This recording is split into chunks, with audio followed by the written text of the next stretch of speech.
Merci, Monsieur le Président, Monsieur le Ministre, Madame et Messieurs les rapporteurs, mes chers collègues.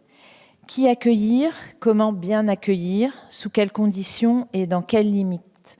Ces questions, nous souhaitons, depuis le début de notre mandat, d'y répondre au mieux. D'abord avec la loi Asile et Immigration, adoptée en août 2018, et pour laquelle la Commission des lois a dressé un premier bilan de sa mise en œuvre.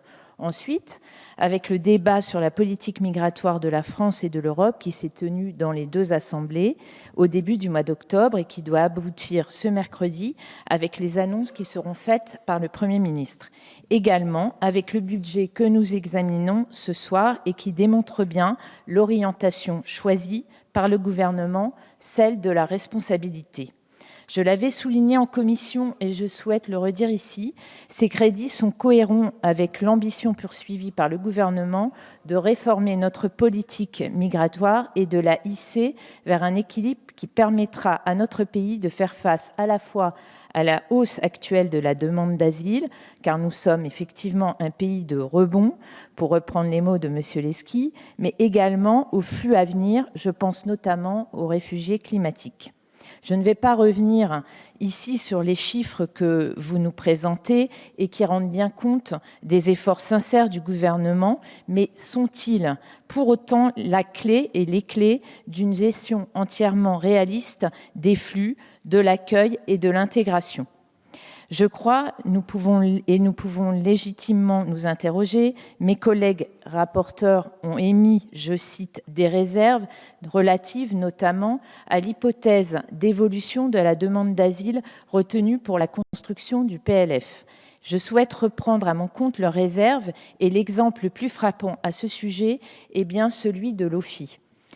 Comment le gouvernement entend restreindre les dépenses liées à l'ADA alors même que la hausse de la demande que nous enregistrons est à la fois importante et continue.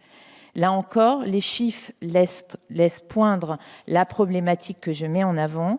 Les crédits consacrés au versement de cette allocation augmentent de 33% par rapport à la loi de finances initiale 2019, mais si l'on compare ce chiffre au niveau d'exécution 2018, alors on s'aperçoit que cette hausse est bien moindre, seulement de 4,6%. Ma collègue Élodie Jacquet-Laforge précise également dans son rapport que la dotation 2020 est bâtie sur une stabilisation de la demande d'asile et une baisse de 10% des demandeurs d'asile placés sous procédure Dublin. Cette baisse pourrait-elle advenir alors même que, vous nous l'avez dit et nous le savons, nous sommes un pays de rebond pour beaucoup de réfugiés n'ayant pas obtenu de titre de séjour en Allemagne, par exemple. Toujours sur l'OFII, pourquoi ne pas avoir prévu d'augmenter les effectifs ? Il était pourtant nécessaire de mettre en adéquation l'évolution de ses missions et le nombre d'agents qui lui est affecté. Je note dans le rapport de mes collègues Jean-Noël Barrot et Alexandre Holroyd un abaissement du plafond d'emploi de l'OFII. Il passe ainsi de 1179 à 1168 ETP, alors même que les effectifs ne sont pas stables et que les démissions sont nombreuses. Pourquoi ne pas avoir choisi de consolider le socle des effectifs de l'OFII ? Monsieur le ministre, vous indiquiez en commission être actuellement en train de travailler sur l'attractivité des métiers de l'OFII. Peut-être pourriez-vous nous préciser les mesures que vous envisagez ? Et je poursuis sur les effectifs, car vous l'avez compris, c'est le cœur de mon propos. Dans les préfectures, cette fois, Monsieur le ministre, vous nous avez indiqué en commission que depuis 2017, 270 emplois ont été créés dans les préfectures et 1600 vacataires y sont mobilisés chaque année. J'aimerais avoir la ventilation détaillée de ces chiffres pour bien comprendre comment ont été répartis les agents et les vacataires, car les éléments me paraissent bien insuffisants au regard des flux gérés par la seule Île-de-France qui représente à elle seule la moitié de la demande d'asile. Vous l'aurez compris, mes chers collègues, Monsieur le ministre, il ne s'agit pas de nier les hausses significatives et donc l'effort important consenti par le gouvernement.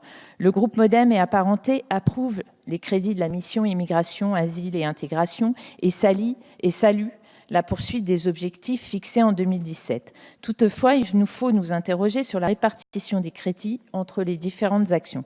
Sur certains territoires, Nous devons impérativement mettre l'accent sur les ressources humaines et le logement. Il y a des pistes de réflexion qui sont en cours.